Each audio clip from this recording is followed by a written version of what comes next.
So hello again, everyone. Charles Banfield here with another Karate Canucks conversation. And this time it's my pleasure to be joined by a gentleman who holds black belt ranks in 7 different martial arts and styles, is a multiple-time world champion. He has several television and movie credits to his name as an actor, a stuntman, and a fight choreographer. He's a former firefighter and paramedic, as well as a former specialized phys ed teacher with Ontario's Halton District School Board. So Sensei Scott Hogarth began his martial arts journey in 1973 at the age of 21 while living in Vancouver, British Columbia, after being inspired by actor Tom Laughlin's portrayal of a military veteran and Hapkido expert in the movie Billy Jack. His first instructor was Iseo Yabanaka, master of Japanese Goju-Ryu Karate. Over the years, he would add several other arts and styles to his skill set, training with many renowned instructors, including, but not limited to, in Chito-Ryu is Sensei Monte Guest, Japanese Ju-Jitsu, he trained with Sensei Gerry Watson, Shaolin Kung Fu and Chinese Kempo with Sifu Ron Beer, Okinawan Goju-Ryu Karate with Sensei Zenshu Toyama, Shin Bup Hapkido with Chuck Platten, and various Eastern weapons arts from the likes of Sensei Ken Tallack and Sensei Iha Kotara, and several others. And I apologize if I butchered any of those names. Since 1979, he's been the founder and chief instructor of Fighting Griffin Martial Arts, which he currently runs with his wife, Tammy, who's also a 5th degree black belt in Okinawan Goju-Ryu. And at Fighting Griffin Martial Arts, they focus on teaching Hapki-Jitsu and Okinawan Goju-Ryu Karate. So currently, Sensei Hogarth holds 8 degree ranks in 2 different arts, as well as a 7th, a 4th, a 3rd, a 2nd, and a 1st degree rank in 5 other arts and styles. He's also earned several accolades, including Sport Karate Museum Dragon Image Fighting Award, the 2014 Masters Hall of Fame Golden Lifetime Achievement Award, and he's also been inducted into the Milton Sports Hall of Fame in 2016 and into the Canadian Black Belt Hall of Fame this year, 2022. All that said, perhaps his most prestigious honor to date is the title of Best Beard to Appear on Karate Canucks podcast. Cool. So with I'm that, fully honored. So with that, and I got your name right too, so I apologize. You did. From before. So with that, welcome Sensei Hogarth, and thanks again for agreeing to share your thoughts and experiences on this podcast. Thanks, Charles. First of all, thanks for being interested. I truly appreciate it. I appreciate somebody who wants to know. And if I have something I can tell them, then I'm pleased to do it. It's who I am. Yeah. No, well, as I was sharing with you before we started recording here, so I was attending the this year's Black Belt Hall of Fame gala, and I was part of the contingent that was with Sensei Germain Bisson, who was one of my senior instructors. And I remember your acceptance speech when you were up on the stage, and just hearing the way that you were speaking about your experience and the people that you trained with and so on. It prompted me to want to learn a little bit more about you. And then I saw that you had appeared on the podcast with my friends at Punch Kick Choke Chat, and that confirmed it as somebody that I definitely wanted to speak to. So really appreciate your interest in coming on and chatting, and I'm sure we'll have I'll be interested in what we're going to talk about anyway, but I'm sure others will be as well. So with that, why don't we start with, usually how this goes is I'll start with a few, softball questions. Sure. I've already covered off a little bit in the introduction, but just maybe a little bit of general background about you, such as where you're from, where you grew up, and what it was that prompted you to start your martial arts journey. Wow. That's great. I grew up in Western Ontario. I lived on Dixon Road in Roy York. I went to Humber Heights Public School, and that's kind of where I started my journey. Part of Weston and area, and we did a lot of scrapping back in the days. And by the time I was 6 years old, it was push, shove. Some guy stepped in and pushed a girl that was in a wheelchair in front of me, and I lost my noodle and beat on him and took the strap for it. And I mean, we can go on and on and on, but that's kind of where I grew up and how I started. Then I went to high school and found that my very favorite thing to do was play football, because I got to crunch people. So I kind of like to do that. I kind of like to play football. I was a big guy, 6 foot. And then I wasn't quite so heavy back then. I was probably about 165 pounds, but I still played line and liked to play hard. So the connection was there, right? Martial arts was always around in a way. There was always boxing. I was always watching Muhammad Ali. He was my hero. I always had an interest in some kind of combative energy. And then I guess I got into it about 16, 17. I was asked to do a private gig security thing for a church. They were going to have a dance in the church. So I said, okay, I'll do that. I ended up having a little scuffle with a guy and chucking him out, and everybody tapped me on the back, said, hey, thanks. That was really cool, blah, blah, blah. I guess I liked the tap on the back and the little notoriety. And I thought, okay, this is all right. Then I ended up going out to a bar. I guess I was 17 years old, and I had a good time. I got to know some of the guys in the bar, with some of the workers, and I applied for a job. Of course, I wasn't old enough to drink, but I was working in the bar. I was working in the Mad Mechanic, and that was my place. And I learned to fight from some of the guys there, and I got put out completely one night by a guy named O'Sullivan. And he took me in a headlock and punched me in the head. And I went, oh, the world is a whole different place when you get hit in the face. Completely. And I started to realize I had to do something with my being to be stronger and better and a better fighter. It wasn't good enough just to be big. Being big back in the day, made the guy stop at the door, but didn't necessarily stop the punch in the face that I was going to take. So I learned that early, and I went, okay, I got to train. So I started doing a little boxing with my friends and this, that, and the other thing. But my main focus ended up when I moved out west with one of my friends was I wanted to learn karate because of Tom Laughlin. I saw the movie and I went, I got to be able to do that. I really want to be able to put this foot on that side of somebody's face, and there's nothing they can do about it. I really wanted to do that. So I started training. I had a good instructor. He was a spitfire of energy. Iseo Yabanaka, and he still is today. He's in his 80s, and he's just, he's a goer. The man is a perpetual motion. And he's the one that inspired me to learn how to work out and how to apply things. I asked him, I said, how do I ever get in shape enough to be like you? How do I do that? How do I get in shape enough to do martial arts? And he looked at me, and he didn't speak much English. And he said, just one, add just one.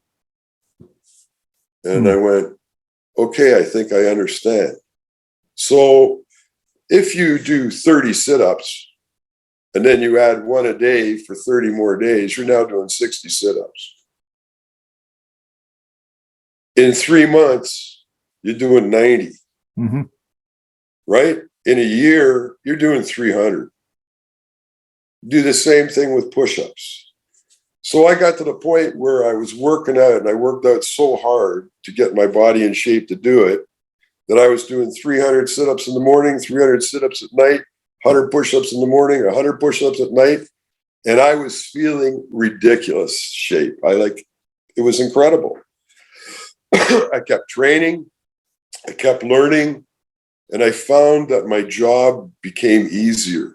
Being that doorman, being that guy, it became easier. It also became simpler because I used my head more, because I wasn't scared anymore. So things changed. Once I started to learn how to fight, the fear of fighting kind of disappeared. And it made things like stopping the fights much easier. And sometimes I'd just look at them and go, there's the door. You got two choices. That's your first choice. Yeah. And most people got up and left. I mean, they didn't go that extra step. So I think there's an easy way to do the job, but of course, sometimes you don't have much choice, right? It just is what it is. Yeah. Pretty much covered. Very good. Very good. So you started working in the bars before you were old enough to legally have a drink, and also before you had gotten any formal training in any Absolutely. kind of fighting and stuff. Okay. Yeah, that's one way to go about it, I guess. Yeah, I got hurt. Like the one time I walked in, I had an eye like that. It was like swelled up. I couldn't see out of it. He hit me so hard. Brian O'Sullivan hit me, grabbed my head like that. Bam. And I deserved it. I was being a jerk. I was trying to create problem, and he leveled me, right? I'd never been leveled quite in that way before, and it's something I will always remember. Even fighting with some of the greats like Tony Facchetti, I had never had anybody hit me like that. Just grab my head and not let me move, and then drive me with the other hand. That was something you don't forget in a hurry. Yeah, well, it's a lesson, I guess, right? Oh, it is. Yeah, and the best lessons are painful sometimes. So, yeah. So we kind of went through a bit in the intro, some of the different styles of things that you have. Not things, the different arts and styles of specific arts like karate and stuff that you have and Hapkido and whichever that you've trained. And we did mentioned at the beginning several of the instructors that you had. Are there any key instructors that kind of stand out to you, or students that you've had, or training partners that you've had that have made a lasting impression on you? In particular, so many. Mm-hmm. The answer to that is just so many. I've had such great relationships in my life with fantastic martial art instructors.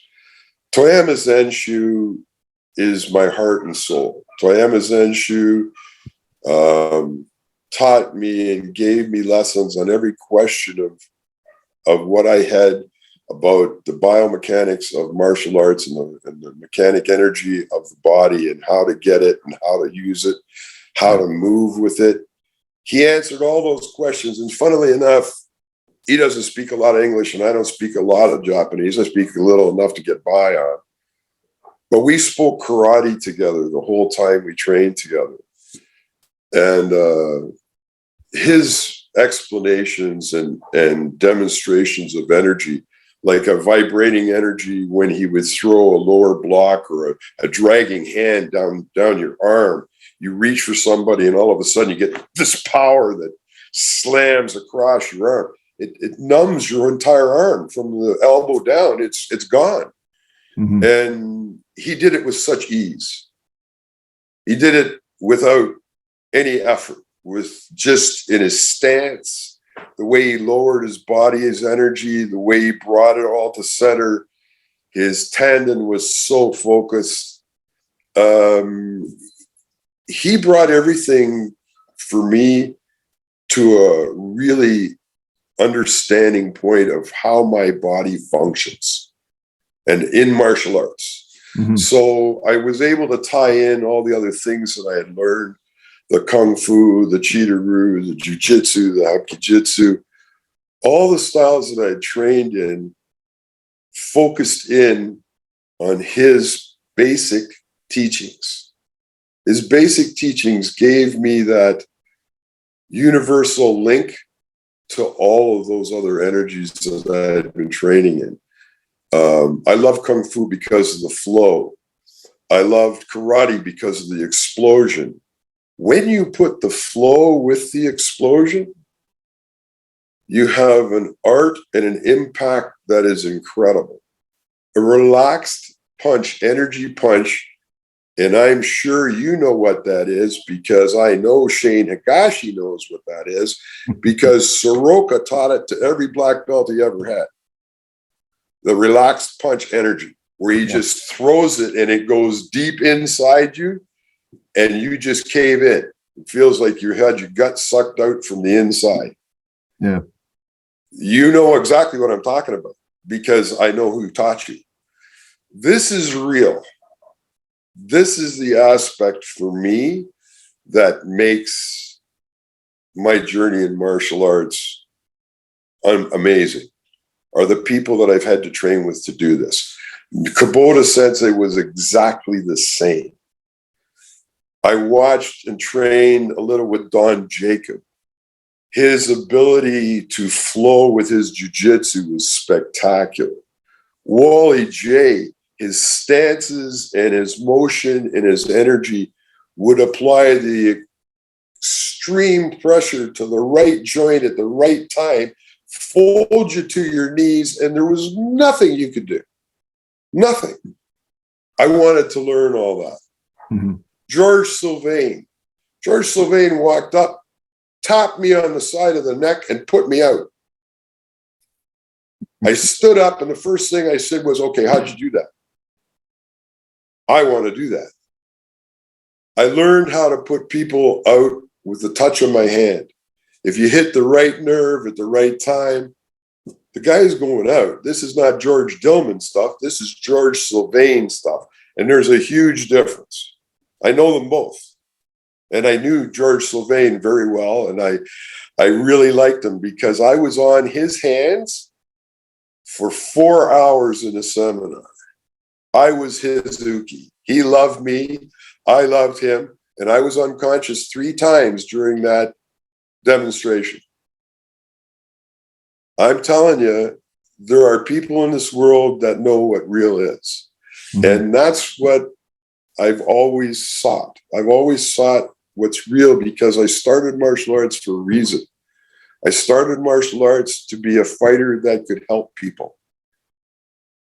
I started martial arts because I believed in what Tom Laughlin was doing with the First Nations. It made sense. It's a good energy to have. Stop people from doing bad junk to good people. Right? Somebody once said to me, there's only one thing that you need when you got a really bad, violent guy. And that's a really good guy who's way more violent. Yeah. And for me, that fits the bill. That's like, I don't like to go there, but if I go there as nasty as I can be. I mean, George Sylvain impressed me with how nasty he could be.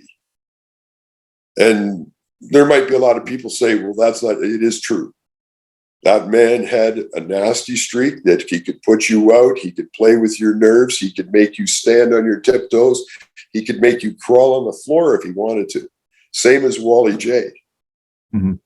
They both had a way about them that was amazing. Wally with his joints and George with his pressure points. I mean, and you asked me, there's so many. That's what I'm saying. I sit here and I think, then there's Katara Iha. I learned weapons. And then I learned dynamic weapon pressure and striking and how to rip flesh with a bow and things like that. Nishido Sensei talking about what a kai can do and how many edges, how many cuts, how many points of power are on the edge of a kai. And if you look at the paddle, you can see them. There's multiple points and multiple edges where you can apply pressure to a very tiny spot with all of your body's energy. This is how a lady in high heels puts more pressure on your foot than a bull elephant, right? Is per square inch. So if you hit with the very finest edges of your kai and learn how to cut with the length, that weapon is as good as any sword or spear or club that was ever given to man, if you know how to use it. So it's not good enough just to seek to go out and kick and punch. I think you've got to seek the real. You've got to understand why it was developed in the first place. It was developed to survive. What we do was developed to allow a group of people to survive. And the original context of the Okinawan energy is it's family orientated. They didn't teach everybody, they taught their family. They wanted their family to be able to protect themselves. Yeah. So they gave them their family martial arts. There are still very small segments of family martial arts still left in Okinawa, where they only teach to their family, basically. Right? They don't look at it as a money-making thing. They don't look at it as teaching anybody in particular, except making sure that their own family will survive. So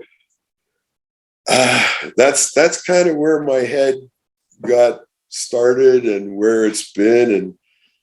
And that's how I see the martial arts. I see it as a full extension of the baddest part of you. And it needs to be wielded by a good man, somebody that cares, somebody that loves, and somebody that has respect. Those are all things that if you read the creed of the Budo or the Budoka, it's you must have integrity, you must have respect, you must see the reason and the purpose for all those things because you're being taught something that's going to kill somebody easily. Yep. Right? It's a tool, right? Violence is a tool, and if it's wielded by a righteous man versus one who's not, it's still a tool, right? It's a tool, exactly, and it's still violence. Doesn't matter how you slice it, but it comes with a good man using it. It comes with confidence, and that confidence becomes a position where that man may never have to use what he knows. The ultimate goal in all our lives would be that. If I never had to use my martial arts, I'd be a winner. Yeah. Right? Unfortunately, in this world, that's not likely. Yeah. Well, yeah. I don't think any of us get out of it unscathed. No, absolutely not. I mean, I've been attacked in the back of an ambulance by a guy who pulled a butcher knife out of his leg and tried to slice me with it. So, yeah. And this is actually a really good segue into the next thing that I wanted to get into. You've already kind of started it. Was so when you were on the Punch Kick Choke Chat podcast, you had a really great discussion, I thought, about martial arts systems and the role of those systems in addressing real world situations, right? Like you were saying, the original intent for them. And when I had Sensei Bill Wolf on this podcast a while back, we got into this a little bit as well as it relates into military and policing roles, right? So, question for you is as somebody who has extensive experience dealing with situations where violence is a real possibility. So, as a bouncer or security person, first of all, but also as a first responder, which you just brought up, or even potentially even as somebody who works in the school system. I'm just curious about your thoughts on the most appropriate, not necessarily the best, but maybe the most appropriate approach for setting the context and instructing civilians in a fighting system. Wow. You can't expect somebody who's never done anything in a fight orientation way, has never been picked on, has never been brutalized, has never had to fight back. Teaching them fighting requires you to teach them purpose as well, because they don't understand. Mm-hmm. Mm-hmm. So purpose has to be there. You have to kind of lay it out for them. If this guy does this, you do this. If this guy does that, you do that. It's kind of start, right? You got them somewhere.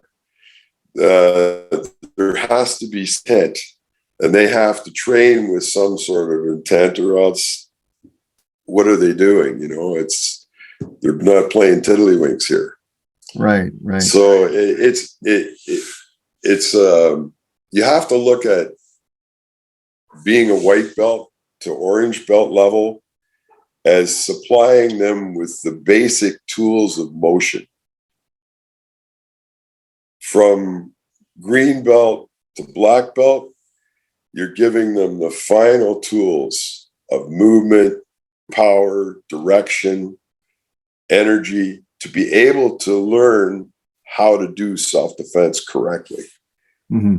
So you're not really producing a person that's strongly capable of self-defense until they're high enough to understand the transfer of the energy and how to involve it with their being. A green belt's not going to be much of a fighter really yet. He's just got his tools, and he might have an attitude, and that might save him. But he doesn't have the drive that a black belt has, because in a real dojo, a black belt's not given a black belt unless they can fight. Mm-hmm. Unless the sensei knows he will fight. And that's the way it is in my dojo. I don't give junior black belts. Once the student has gained a level of understanding and knows that it's for real, and then shows me at his black belt test that he can defend himself, I go, okay, here we go. This is what we're doing. So this is where we're going with that, right? As far as giving them the tools, it's self-defense. I teach self-defense. I do a lot of self-defense in the schools. What I do is I try to teach them angles and abilities to get out of situations, escapes, removals. If you have to get away, how to attack a joint to maybe drop them to the floor, how to hit a knee, how to maybe move your whole body into it. Give them a layout of the 7 levers of the body and how to use against them. And that would be my self-defense course. But that's not a martial art. No. Yeah. That's teaching somebody a few moves that might, with a little bit of attitude, get them out of trouble. Right? I mean, some guy comes at you and you drop and hit him in the knee and pull hard, you might be able to drop him to the back of his head and he might be out. Right? I mean, there are techniques that you can teach that will get you out of situations, right? But I certainly never tell the student that that's as good as learning a martial art, because it's not. Right? Martial art comes with all the steps that are involved in learning to the level of being challenged for your life. And at that point, you respond. I mean, do you remember your first black belt test by any chance? Do I remember? It couldn't be too much different than what I went through. Right? You were pushed. Mm-hmm. And you were pushed so that you had to let go. You had to come off the line and you had to let go. You weren't given a choice. You were tested by a real instructor of real martial art. Right? So there's a difference. Right? I've seen testings done by people that, and they call these guys black belts, and I look at them and go, that kid wouldn't last 20 seconds on the street. Yeah, and this is kind of where I went with Sensei Wolf too when I was chatting with him. It's like, you know, I guess it's fortunately there's,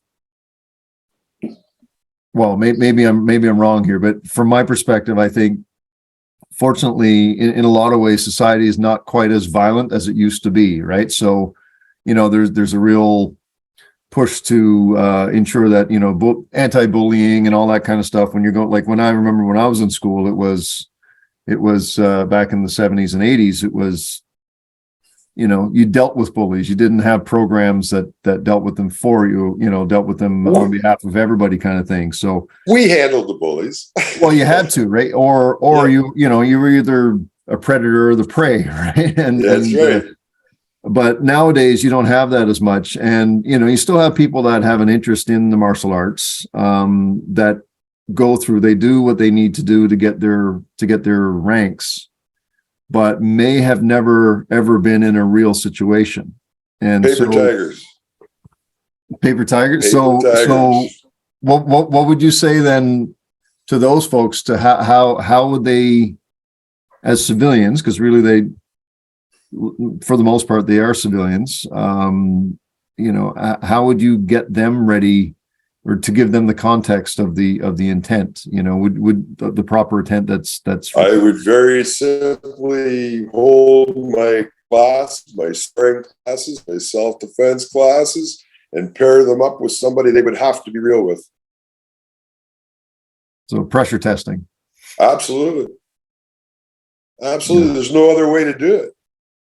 You have to get that person to fight or flight. Mm-hmm. They either have to run or they have to come off the wall. My preference is, if they can't run, they come off the wall. And in a testing, I want to see them come off the wall. I don't want them running out the door. So, I mean, that may be the smartest thing to do in a real situation. But in the dojo, no. In the dojo, we must know as instructors whether our students will at least fight back. We will never be able to dictate whether they will win, but will they fight back, right? I mean, a few of my students had experiences where they created the situation and they got into a fight and they got their ass kicked. And that's because martial arts has to be for the right reasons.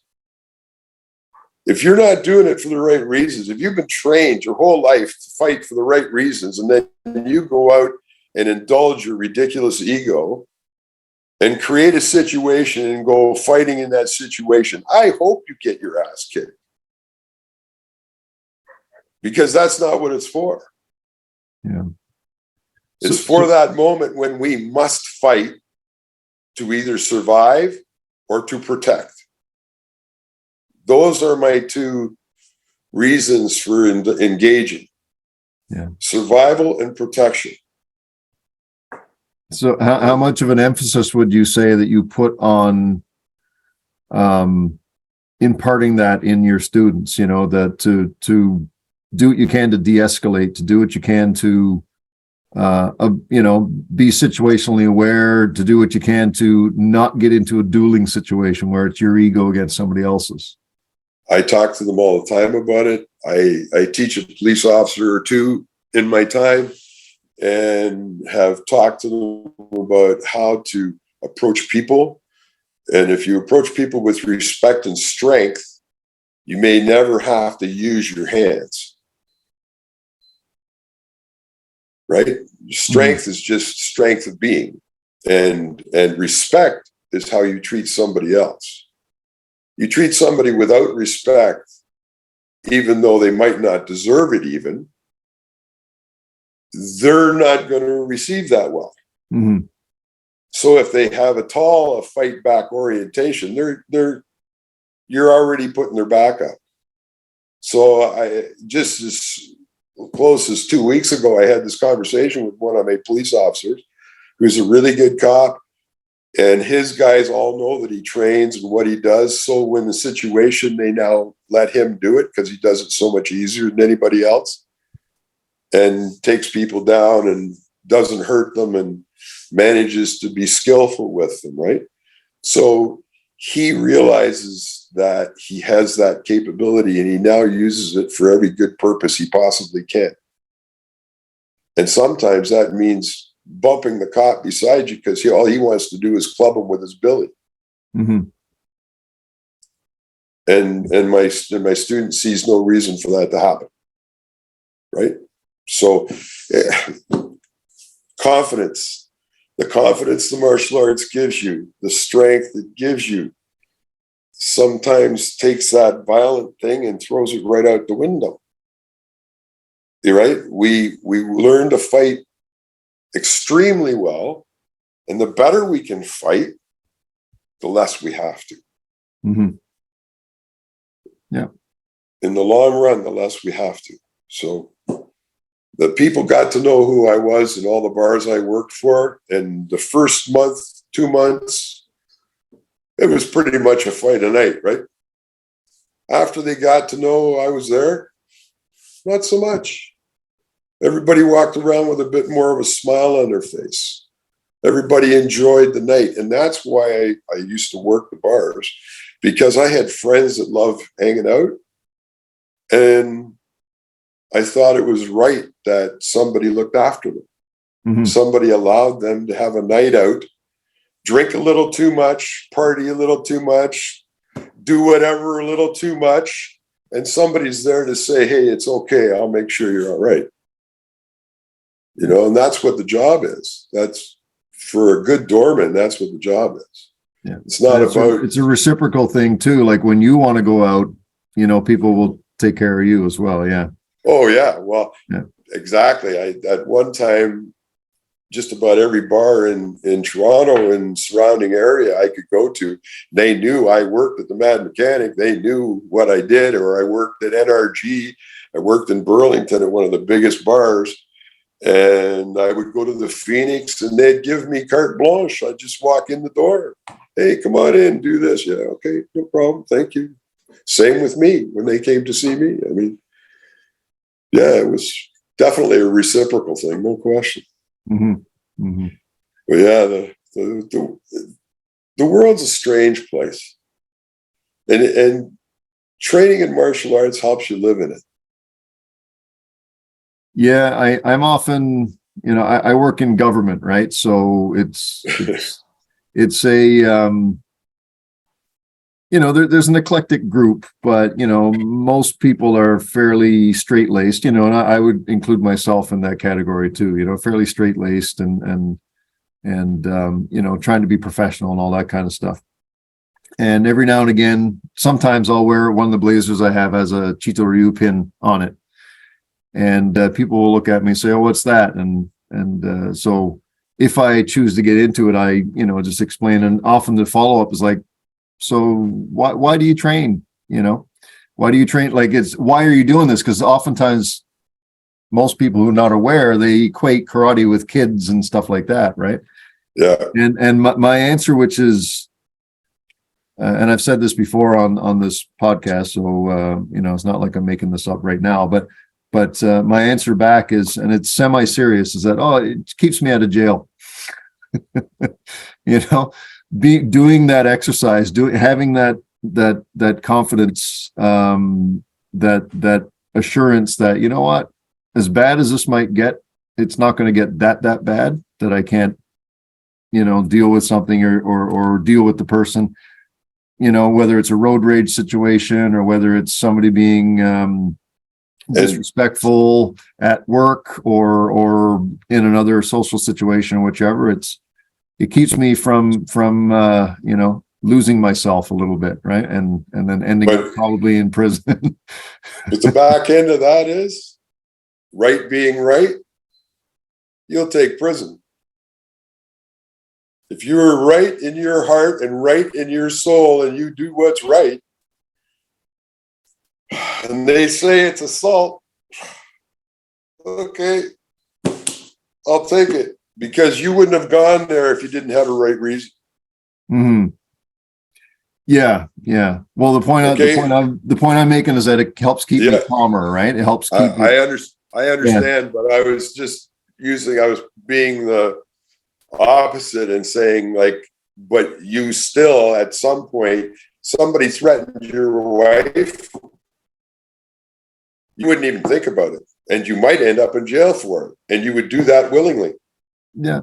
Well, Right? like you said before, there's a reason why you did this, right? There's a reason why I'm building my toolbox, right? It's to have the tools to use if necessary. Yeah. Exactly. I tell my students, I said, you grab one piece of knowledge every class and you make sure you got it. And eventually you'll have the whole dictionary and you'll know everything. If you try and cram 10 things into your head at once, you'll end up walking away not remembering anything. Mm-hmm. That's why quite often good teachers will only teach one thing in a day.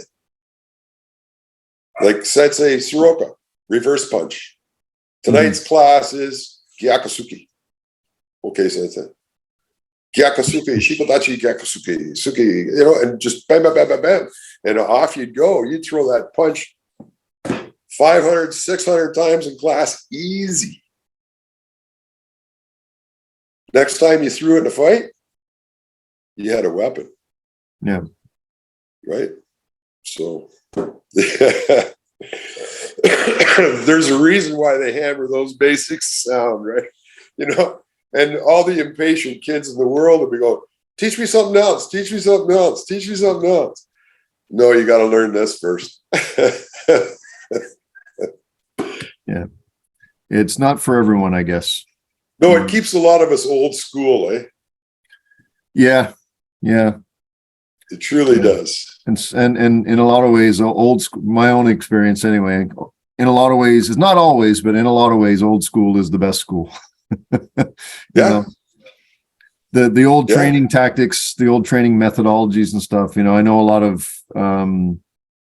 instructors that are, I guess, within your age cohort, they have new body parts and stuff like that because things have been worn out because of the way that, I know you've hips and so on. You were saying you got cannonballs on your pelvis. Yeah, exactly. Yeah. So there's that. That's the unfortunate part of it, but the intention and the purpose behind the training, I think, is the old school way is superior to a lot of what's being. And I would do it again. Today. I would do it again. What North America lacked in advanced knowledge from senior black belts, and they did, because if you think Soroka Sensei came over here as a first degree black belt, he had to do learning on the trade. As he was going, he had to learn. He had to go back and work with Dr. Chitosi and to learn his advanced elements of his martial arts to bring it back here. So there was a bit of a delay with all of that, right, as far as North Americans were concerned. But what we did do was we had an incredible drive for what we did. So we did the sit-ups and the push-ups and the running and the fighting with so much energy. And just when I went to Japan, they asked me to fight one night. I took 3 people out in exactly the same way, as quick as I could, because I had been up for 36 hours. I was tired and miserable and cranky, and I floored them all, swept them to the ground, and punched them in the face. Bing, bang, bong. You're done, you're done, you're done, right? That was the end of my fighting. I was never asked to fight again. And Sensei never once tried to teach me how to kick, because we knew how to kick in North America. Mm-hmm. What he did was he gave me my stances and my basics and my internal energies and how to put it all together with your hands and some unique hand techniques that I learned from Okinawan Goju-Ryu Karate. But some of the stuff he'd already knew I could do. I didn't need to be taught how to do a front kick, because I was kicking harder than his guys. So it was, I got Tony Facchetti to teach me. I got Wally Kalinovic to teach me. I got Monte Guest to teach me. These guys all knew how to kick. No question. I think that's kind of why I put it all together. There's just so many things you can learn and so many different things you can learn from other people. It's stupid to make yourself an island and only see one direction, as far as I'm concerned. It's stupidity. It's like you're limiting your understanding and knowledge of a great subject that's huge. It's a mountain, right? Yeah. It's a Yeah. flipping mountain. So you want to spend as much time as you can, learn it as much as you can. And maybe by the time you exit this world, you might have carved in on maybe 5% of the total knowledge that a human being can get in martial arts. Maybe. Yeah. Maybe. Exactly. Yeah. You totally understand what I'm saying here. And it's wonderful because you just see your head nodding going, yeah, that basically is the truth. Yeah. Yeah. What we don't know, they can write books on, right? What we do know, most could read. I mean,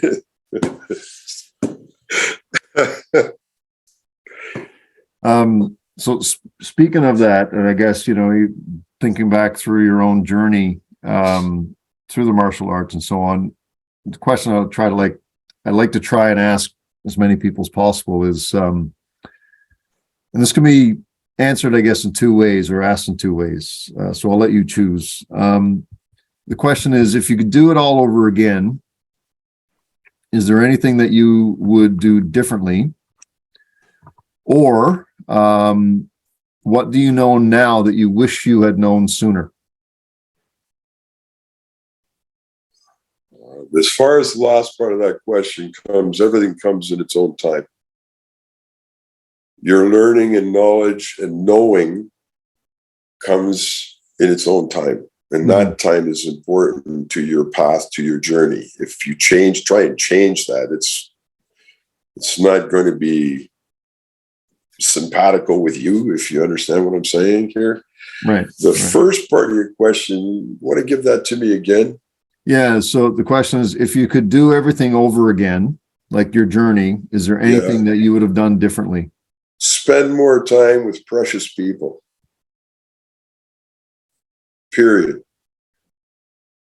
There are people out there, and I'm not just talking about martial art knowledge. I'm talking about world understanding, which helps you understand why you do what you do. There's Monte Guest is the epitome of that. Spending time with him, I wished I'd have spent more time when I was more youthful, but I had this ego thing that everybody has, and you try and make it on your own and do as much as you can in yourself and see if I can't push my way through, right? It's kind of something that most people try to do, when I probably would have been a little farther ahead if I'd have spent more time being with him and understanding his being and his journey. I can tell you that since we've been tight together in the last several years and going to Japan together and all that kind of thing, I've learned something from a great master, and that's Sensei Guest. And I've learned about humanity's energy and where he came from and how his journey went in this world, and it made a difference in how my journey is in this world. There has to be a togetherness. It's one of the things that, I have a real problem with people who are bigots and stuff like that. And I don't get it, because I see quality in every human being that I've had a chance, especially training in martial arts with. And it doesn't matter where they come from. It doesn't matter what color their skin is or what race they are or anything.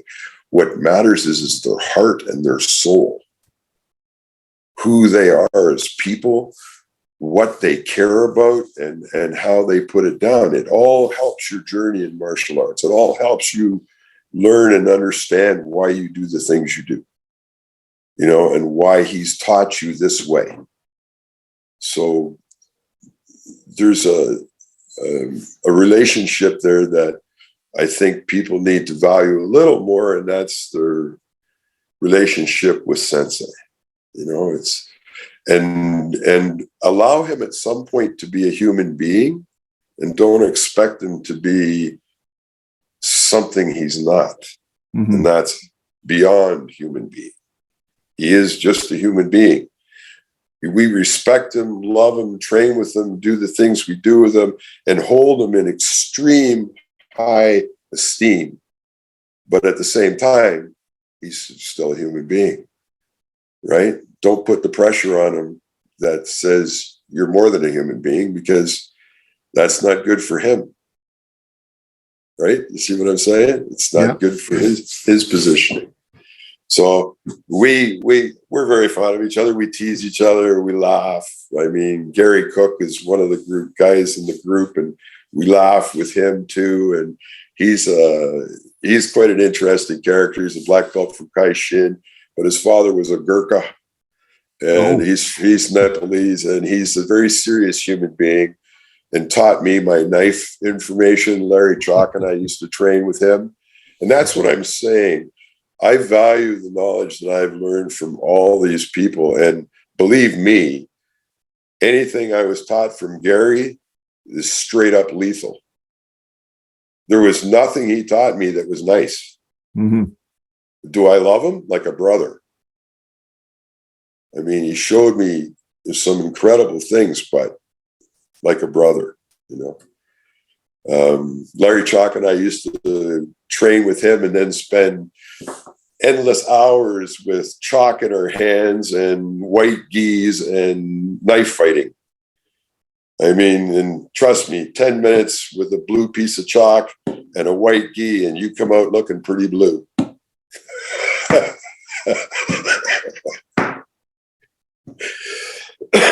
Yeah, but it's better to be blue than to be red, I guess. Yeah, exactly. That's the way we looked at it. And from all my knowledge of fighting with a knife, and I have been attacked twice with a knife, the best maneuver is not to be there. Mm-hmm. Yep. Yeah, I'm a big fan of that. Yeah. If you can avoid being there, then that's my suggestion. And if you can't avoid being there, make sure you got something in your hand that's longer than his knife.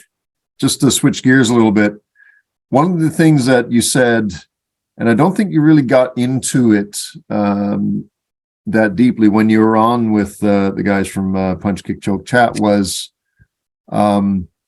you made a quote around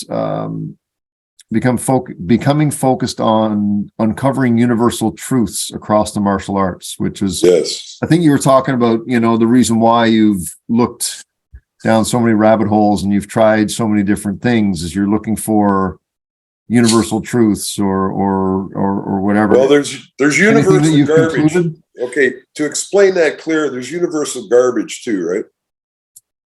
Always, yeah. Okay, so, and in most martial arts, there's a little bit of shit that just won't work. Mm-hmm. Okay, somebody put it in there. I don't know whether it was for balance or for whatever, but it's not really martial art technique. It's about the body, and it's about balancing and that kind of stuff. But yet some people claim that it does this or it does that. You're talking about the hikite? Yeah. For me, I'm looking for the universal truths of reality and how people move to develop the truths.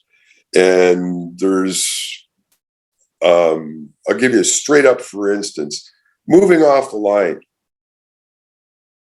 In most martial arts that are legit, we do not stand in front of the locomotive when it's coming. We open the door and let them pass and take them out, or we open the door and put a foot in and trip them and throw them halfway down the field, or we help them along the line, or we spin them and lock them into a wall. But we don't stand in front of him and expect our strength to outdo his strength. Universal truth is that's one right there. Yeah. Okay. And it doesn't matter what martial arts you do. If you do Aikido, you will notice it huge, right? Aikido master never takes on a full blast of anything. He's always out of the way and moving with the pressure and moving with the direction of the energy. That's how he manipulates. He manipulates on your motion. So you add that to what we do. Now, is there a stop at the end of the line? Well, it certainly is in karate. But there also is in Ju-Jitsu and in Hapkido. Sometimes the stop at the end of the line is a broken elbow. And sometimes it's just a strike to the face. It depends. Is that a universal truth? It's a universal truth. The man moves him into position, takes his whole body energy, and then brings it in and shuts the door. However you shut the door, an elbow, a hip check, a punch, a kick, you shut the door, but you get him moving into your energy, right? So you create a head-on collision, so to speak. You take as much power as you can and bring it into your power. You do that by moving with the energy that's coming at you, right? So, and then you can do things like finish him off on the floor or on the wall or, you know, wherever you want to put him, because you'll get his energy. And when you take his balance, you can take him anywhere. So there's a ton of universal truths like that, you know, the way the body moves, the way somebody will deflect energy. They're universally taught, whether you're learning Sulam Kun Kung Fu or Hungar or White Crane, or you still are going to get the fan waving motion and the immediate strike or the displacement of movement. The way the elbows move, there's like 15 different ways to take an elbow to turn somebody inside out, right? So that joint and that manipulation, again, is a universal truth that's applied by more than one system. Mm-hmm. When I see those applied, I want to gather them all. I want to take all the universal truths and cram my brain with the universal truth, because that's how we survive. That's how we make our martial arts better, by taking what we do or what we've trained in. We may do something we've trained in and say, okay, I don't understand how this gets power. I don't see where the power is coming from to do this technique. If you apply all your universal truths to it and you still can't get it, it's time to leave the technique alone. Move on. Unless somebody can explain it to you. And that's one of the reasons why I had so many instructors, because eventually most of my questions have been answered over the years. Right? I'm one of those guys that I think I was born with a head full of questions. And when it comes to martial arts, my desire was to be as good as I possibly could be for my friends and the people I love. So I had a reason, I had a purpose. And this is why you gather those bits of information. That's why you gather those universal truths, so that you can apply them instinctually, as opposed to thinking, oh shit, I got to do a Chito-Ryu elbow MP technique with a hip throw. I mean, there's no time for that. Mm-hmm. Mm-hmm. There's no time for that. You have to move with smoothness, integrity, and if you practice the truths enough, then your defense will be seamless and smooth, and that's what you want. That's where you want to be. Yeah. So these truths that you're referring to, and I know it's not an exhaustive list, but these truths you're referring to. In the physical realm, is that fair to say, or would you say that there are some that are more spiritual truths as well? yes, there are some more spiritual truths as well, right? That enter into my being specifically. Mm. Okay. Universal truth energy to spiritualism for me is there is one great spirit. If you call him a god, somebody gave the great spirit the name God, correct or not? How do we call somebody a title? Did he really say, I'm God? I mean, really? Okay, I'm in the middle of talking to you, right? And I'm Scott Hogarth. I mean, it's just not part and parcel of the energy there, right? Yeah. So to me, the Great Spirit is the one spiritual force that unites the entire world and unites all of us. I don't have a specific religion. I think people in the world have made a cash cow out of every religion there is. I believe that spiritual energy and your personal spiritual energy should be done without money and without price, and should be understood as your relationship to the Great Spirit and the planet and the earth you're on, right? David Suzuki's father said to David, if you want to know what part of the world you are, put your fingers in the earth, put your hands in the earth, and you will know who you are.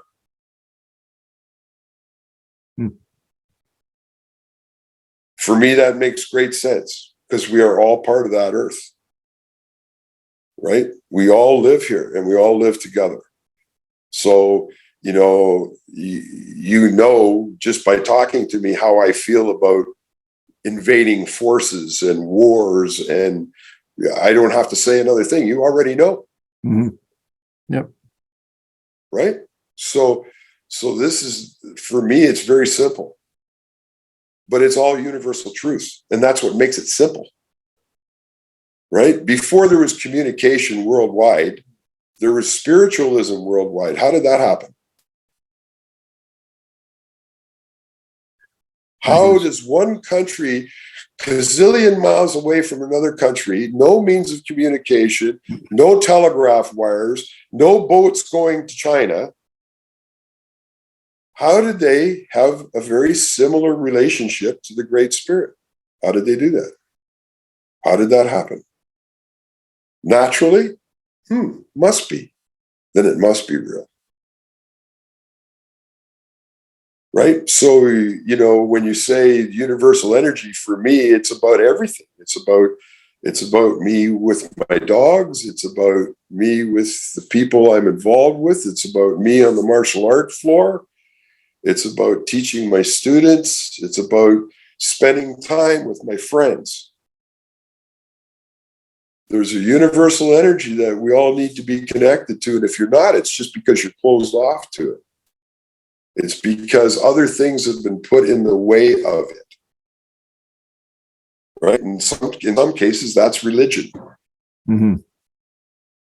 Right?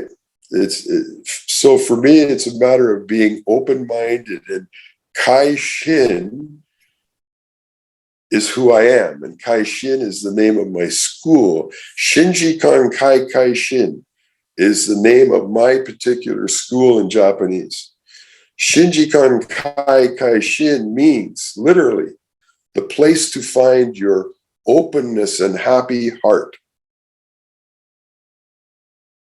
It says nothing about being the rat's ass mother that's the toughest on the world. Doesn't say it's not what it's about. Right? But for me to live this way, I have to know how to fight really well. So I don't have to. Yeah. So this brings me to a question I was going to ask earlier on in the interview here or in the discussion, I should say. It's not really an interview, is it? Why did you choose Fighting Griffin as the name of your school? Griffin stands for justice. In rampant position, it is a fighting griffin. It's not a recumbent griffin. It's not a standard griffin. It's a fighting griffin in its position. It's standing on one leg with 3 legs up, and it's ready to fight and rip and tear, and it's female. So it is the nastiest creature on the planet. Right? I mean, my Hapkido has dragonflies on it. On the crest of my Hapkido, it has 2 dragonflies. People go, dragon, isn't that nice? What they don't know is that the dragonfly is bar none the best killer in the world. Yeah, the nymph, the before it becomes a dragonfly, if it was the size of a dog, it would be the apex predator on the planet. Yeah. And when it is a full adult, it hits over 96% of its strikes it gets. So out of 100 mosquitoes, it goes home with a pretty fat tummy. 96 of them are hits. I mean, holy, are you kidding me? That's way better than a lion or a tiger or a snake, or nobody can declare that kind of. So I use the dragonfly for more than that, though. It's my spiritual animal. It has 2 sets of wings. One's for the spirit it carries. And my buddies, Bobby and Larry, are now on the wings of the dragonfly. So, yeah, like I said, I see things very simply. I don't see it. So on that point then, so dragonfly and well, griffin, not so much, but dragonfly is, I know from, hearing you on other interviews and discussions talking about your, I guess, connection with the First Nations communities and is that kind of, how has that influence kind of crept into your philosophy around the martial arts, or has it? It has knocked that universal truth together for me.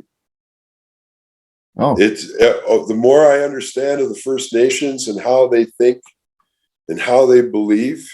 I have a great friend, Rob Pelche, who is also a great martial artist in Canada. You might want to interview him at some time. He's a First Nations. He's Ojibwe, and it does open up all kinds of doors for me so I can see what I'm doing. I was just going to ask you to do that. Thanks, Tom. She turned the light on because we're starting to turn black here. But yeah, it's the First Nations makes sense to me, and you could see how badly downtrodden they were.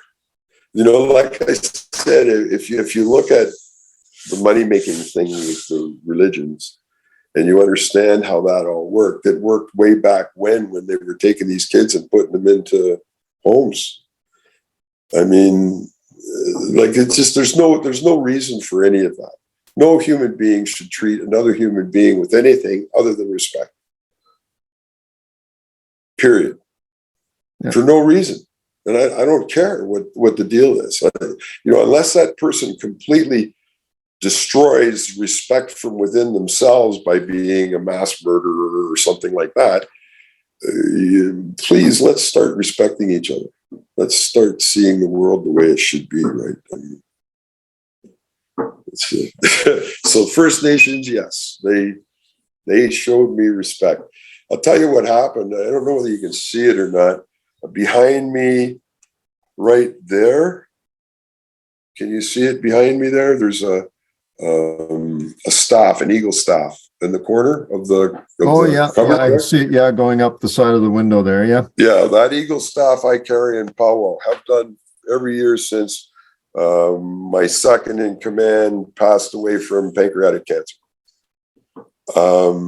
I took it. I made the staff from his carrying staff that we used to walk in. I put the feathers on. I made it all myself. I took it to First Nations group that I know up in Manitoulin Island, White River Nation, First Nations. And I asked them if one of their one of the people would carry my staff that I made for Bobby. And he said, "You made this?" I said, "Yes." He looked at the whole staff and he said, "You carry it." So I've been a non-First Nations dancing in the opening ceremony right beside the chiefs and the chief's son for the last 14, 15 years. Okay, this is something I do. And what I've learned about our First Nations is that life should be much simpler, much more loving and much more giving than it is. We are also involved in complex crap that we forget to live simply and care simply. And that's, again, universal truth, universal understanding of life. And this has given it to me, you know. It's something I guess I spent 70 years thinking about. Right? Yeah. So it's kind of like the linchpin that connected it all for you, you know, is the ancient wisdom, I guess, of the First Nations people. And has done since I saw Tom Laughlin. Yeah. Yeah. Right? Since that very first moment, I always wanted to work in the bars and stuff and do all that. But since I saw Tom Laughlin, it's been part of my being. It's part of my makeup. It's who I am in general. So I'm curious about your thoughts on sport karate. You know, I know that one of the awards that I listed off earlier, or I think maybe two of the awards I listed off earlier, was, you know, the Lifetime Achievement Award was related to your involvement in sport karate over the years. And I'm curious about your thoughts on, you know, the WKF system, and does it still play the same role as traditional kumite used to play, and or has it evolved into something else? Like, is it still a martial art, or is it a martial sport?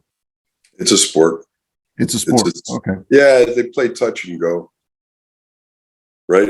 One of the reasons I went to the WMO was because it's Alfie Lewis's deal. I don't know whether you know anything about Alfie Lewis in England. No. But Alfie Lewis is the real deal. Again, when I look for places to become involved with, I look for the real deal. I look for people that are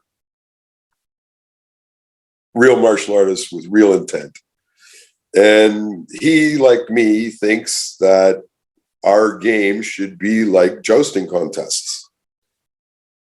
Our fighting should be like a jousting contest. So yes, we should have certain controls so that we don't kill each other.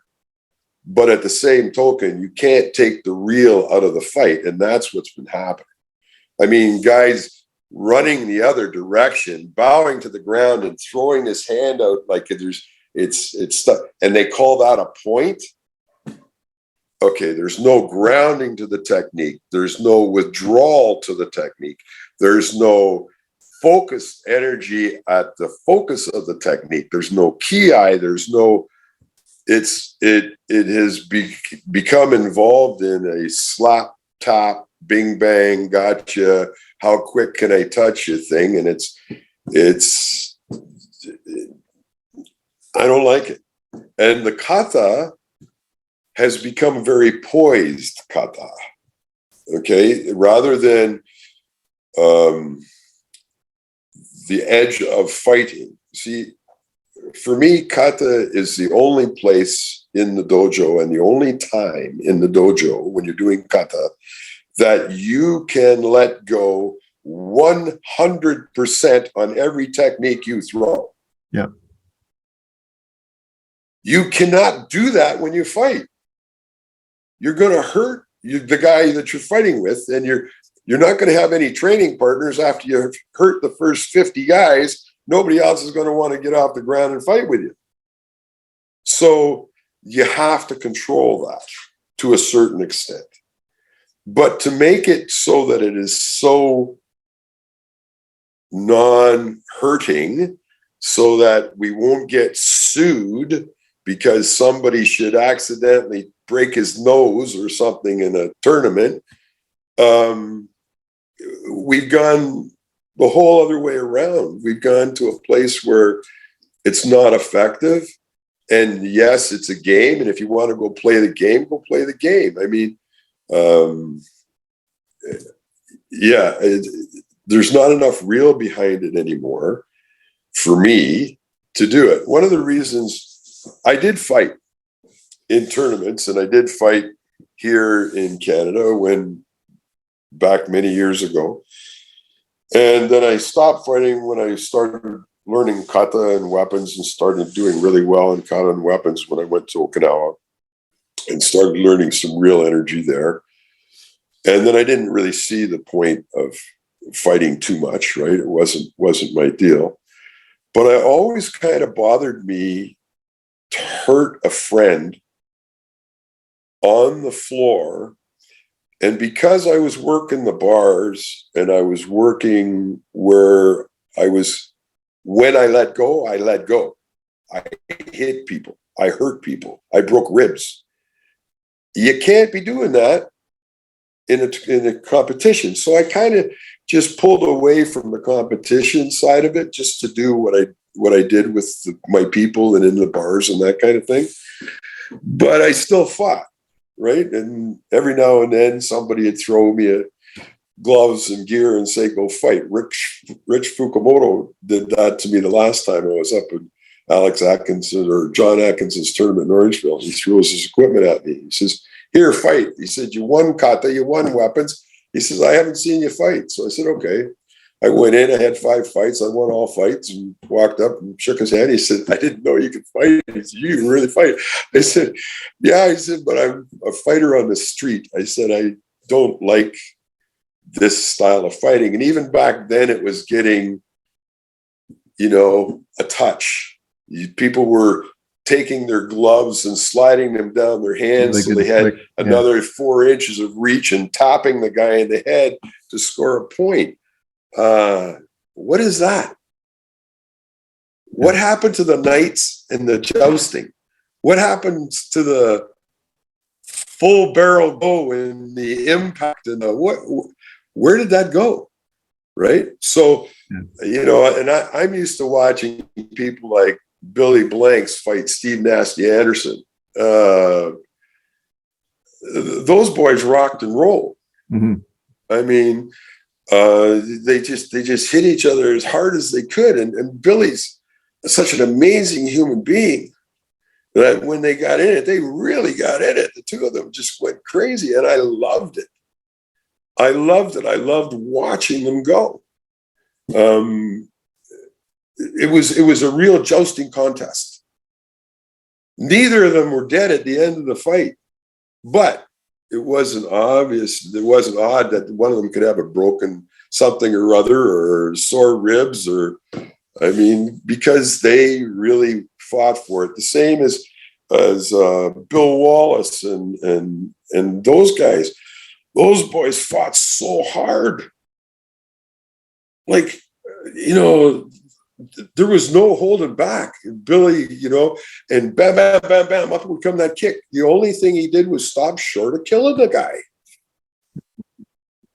And if you look at the old tapes and the old things, that was it. I have a particular love for my group in Texas. Man, those boys fight with big time meaning. When they fight hard. And they go at each other hard. And the harder they go at each other, the more laughs they have at the end of the fight. I mean, guys like Pat Burleson and people like that who've gone now, but they used to teach some amazing fighting. Jun Rhee was their kind of head teacher and taught the American Taekwondo to those guys. And I mean, the fighting they did was spectacular. Mm-hmm. And still to this day, they still like to fight. But the fighting game kind of across the nation and everywhere is going down, and they're getting faster, but the techniques wouldn't work out there. Yeah. You know, there's a few people that are keeping it real. Richard Plowden.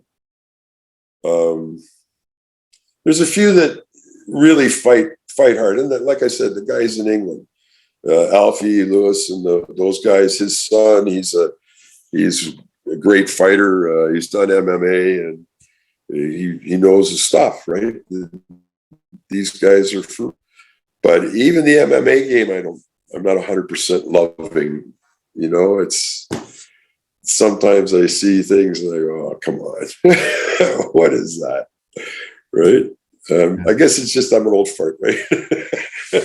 Yeah. Well, it's a rules-based system, right? So, you know, there's a lot of things you can't do. It's funny. Is it a good game for kids? Yeah, it is. It's a good game for kids. Yeah. Well, obviously it can be, with the right intent, it can be effective, but yeah, at the same time, there are limitations, right? Like you know, in the octagon, and I'm no expert by any stretch, and tons of respect for guys like Rick Jocelyn and sorry, is it Rick or was it his son? Yeah, it's Rick and Jeff. Both of them are great fighters. Sorry, I meant to say Jeff. Yeah. Yeah. Both of them are great fighters.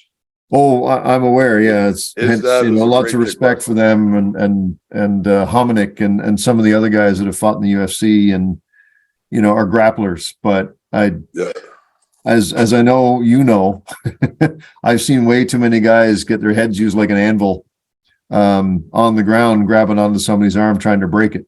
Right? They're on the ground, their head is right there, and some idiot just comes up and hoofs them or stomps them or whichever. Right? So. That would, you get an MMA fighter, he might take you down, but your buddy there or, you know, somebody else's buddy is going to come along and just end you, right? That's right. So yeah, you can't fight like that on the street. No, exactly. Because there's usually more than one.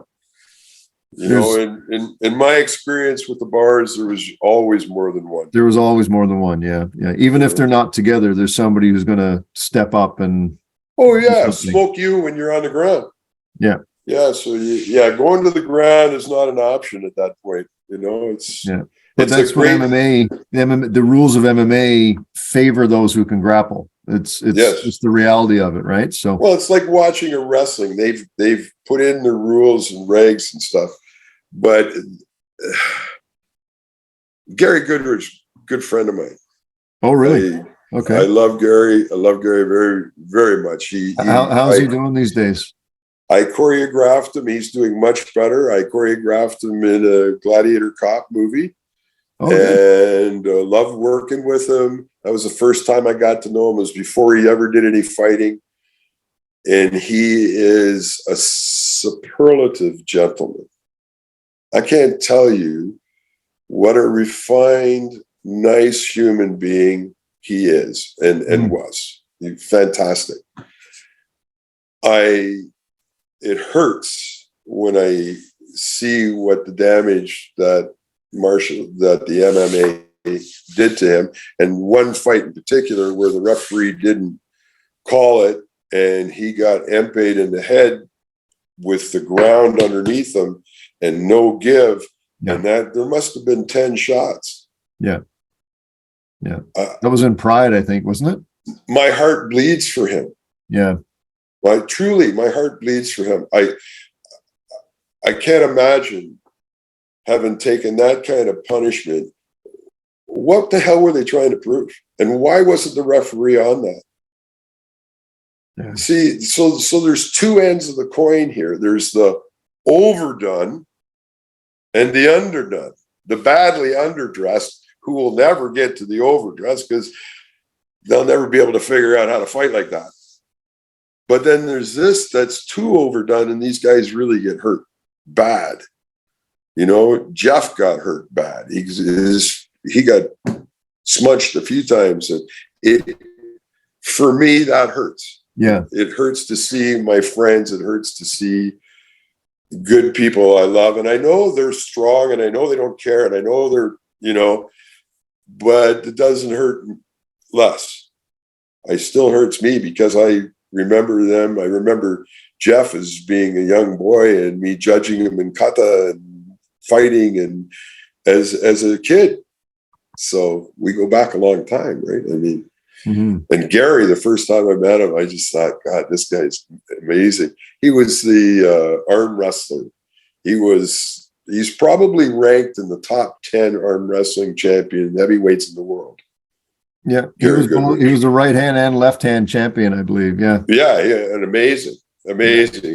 He'd crank in, down you go, like a bullet, bam, off the ground. I mean, you gotta love him, right? I mean, so yeah, it's, for me, there's all kinds of things in the martial arts that need fine tuning, working on, right? And I'm getting to the point where I got to turn it over to some of the younger guys to try and do it. Yeah. Do you ever think that you might, and apologies if you've already done this, but you ever think that you might capture in a book or in some kind of a publication your conclusions? I have probably half a dozen books in my brain. I just can't get them written. Again, like seriously, I've got one that I'd like to write on faith and spirituality.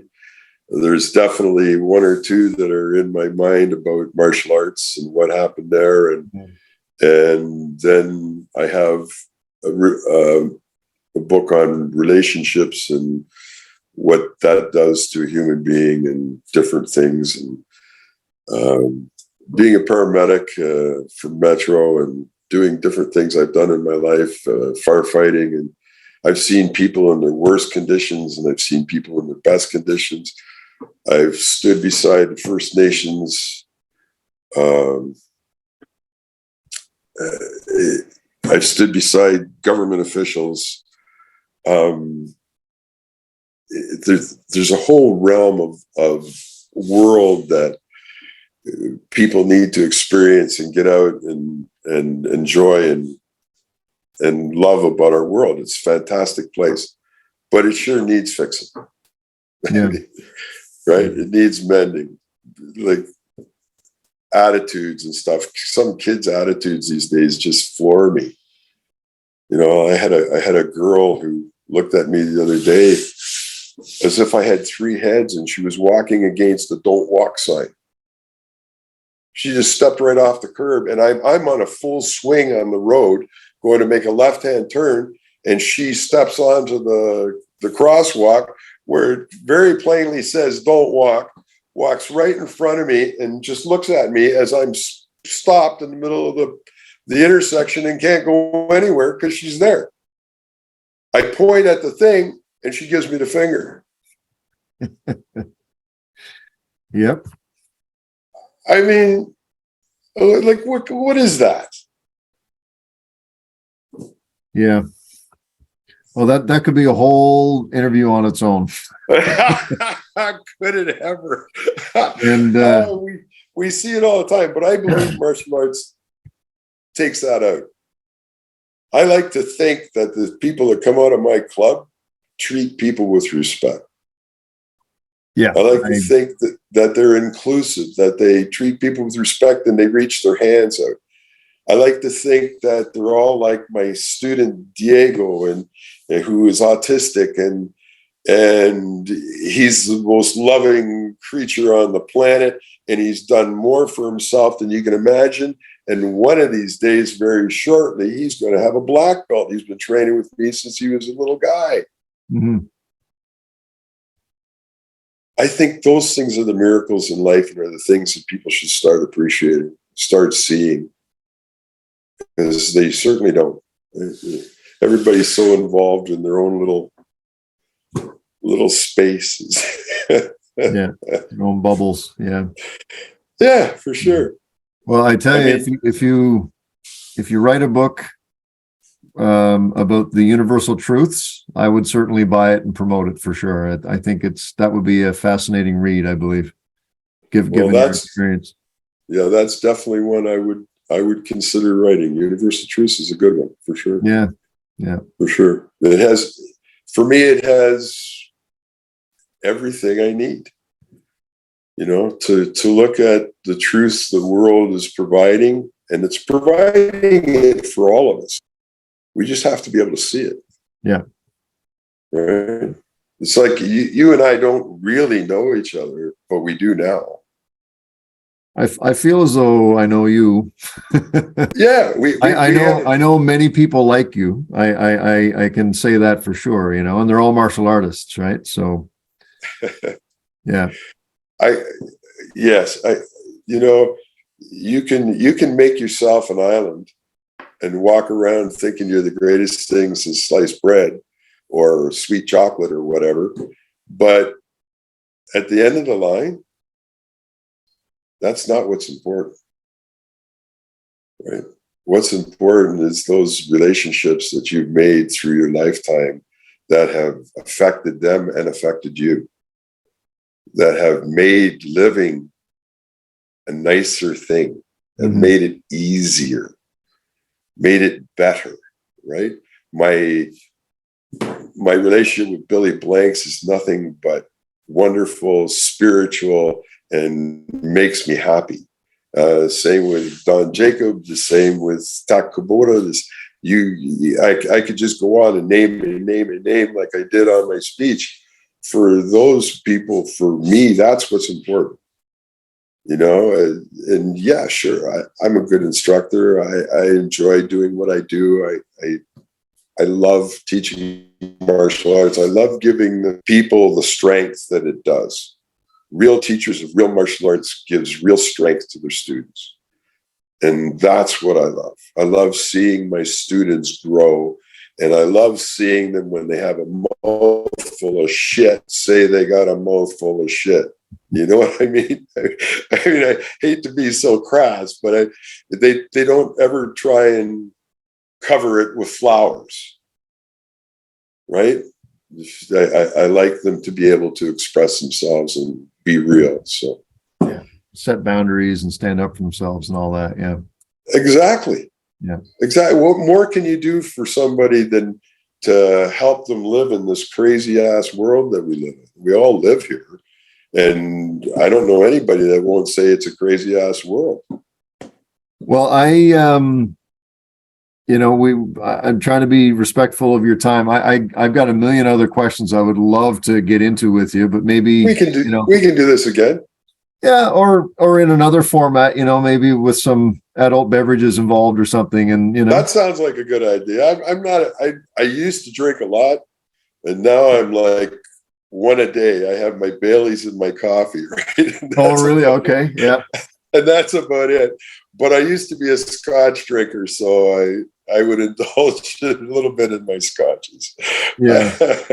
Well, whatever the beverage, coffee with Baileys or whatever it is, you know, I'd love to have, you know, continue in some ways, I guess, this conversation with you at some point. But really appreciate your time today, and again, you know, for your Charles, it's been fun. You're a good guy.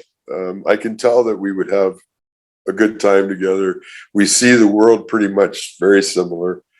Similar lens for sure. Yeah. Similar lens. Yeah. It's not a kaleidoscope. That's for sure. We do see with real eyes what we're really looking at. So, and I think that's the important part of what we're doing here is we're talking about real situations, about real life, about seeking the real, knowing what truth is. I mean, these are really important things, right? Yeah, no, couldn't agree more on that for sure. Is there anything else that you'd like to mention or anything that we haven't covered?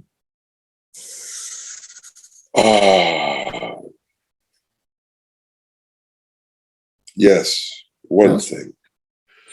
The most important person in your martial arts journey is your partner. The most important person you can ever have in your life is the person you exchange technique with.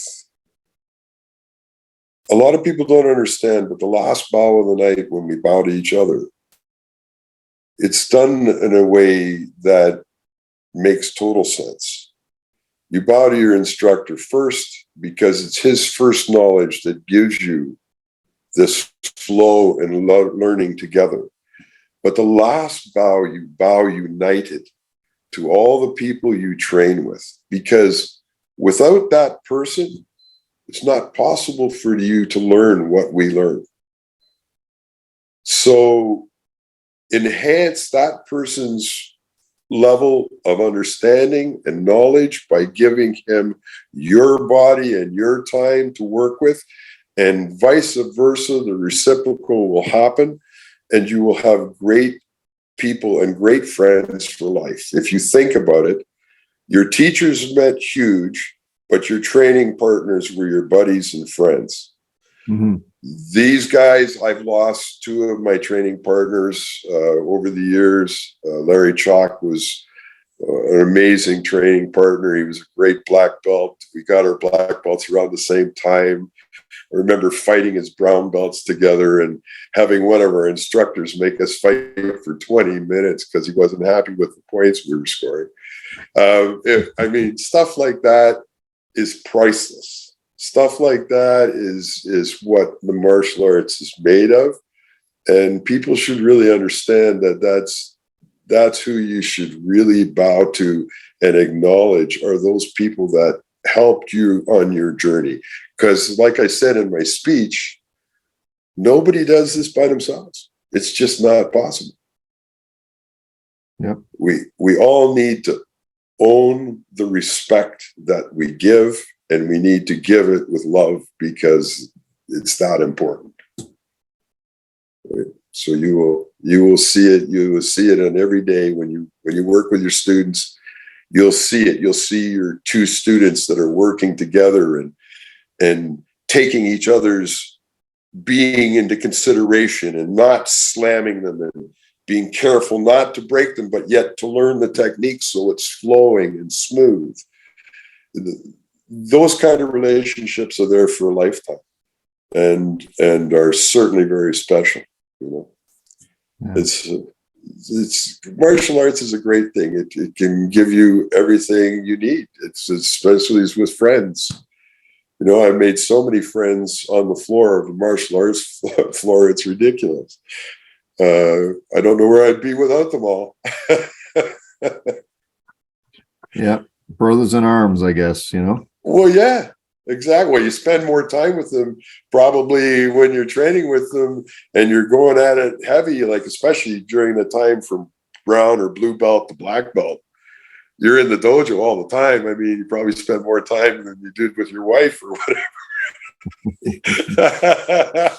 or your girlfriend at the time. I don't know when you started, but you know what I'm saying, right? So that's a very important thing to all of us, I think, and to realize that none of us is an island and that we all owe somebody something for what's happened to us, and to get rid of the egos.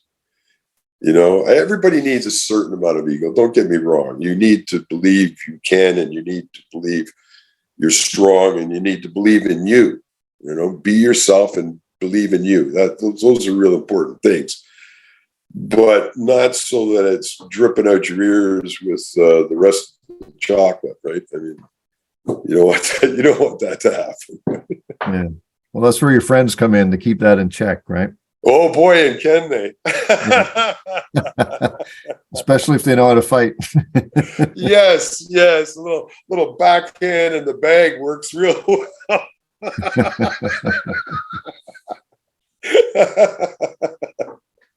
Oh dear. Oh, wow. Well, this has been great. I think this is a great way to close this off. And again, really appreciate your time today. And it's been a real pleasure to speak with you. And I look forward to, hopefully at some point, not too far in the distant future, seeing you in 3D and sharing a bit more. Well, seeing how you don't live that far and we can hook up on Facebook, we can chat, and I'll come and see you. Maybe if I go up to see Brad Jones or one of the guys up that way, we can stop in and hang out. Brad's a great guy too. We did the 13th night together. Did you ever know about that? The 13th? That was live action theater we did. Oh, no. Martial arts live action theater. Yeah, we did. Yeah, I know he mentioned to me, I interviewed him as well last year, I think it was, and he did mention to me that one of his goals was to get into movies and stunt work and Yeah. stuff like that. But no, I didn't realize that you guys did some live theater. Yeah, we did. 13th night, it was great. It was a lot of fun. And he and I certainly gained a lot of respect for each other during that time, because we did a lot of the fight scenes with the guys and did some choreography with the guys and that kind of thing. So yeah, it's a large community, but it isn't, if you know what I mean. If you're real, there's a group, right? And then there's all kinds of others, right? Yeah. The real tends to find each other, I think, is yeah, my own experience anyway. So it seeks its own level, that's for sure. Excellent. Well, again, thank you so much. I really enjoyed this. And thanks, Charles. Me too. I enjoyed it thoroughly. I enjoyed you. I enjoyed the interview. It was a lot of fun. Excellent. I'll remember it fondly. Thank you. Likewise. Thank you very much.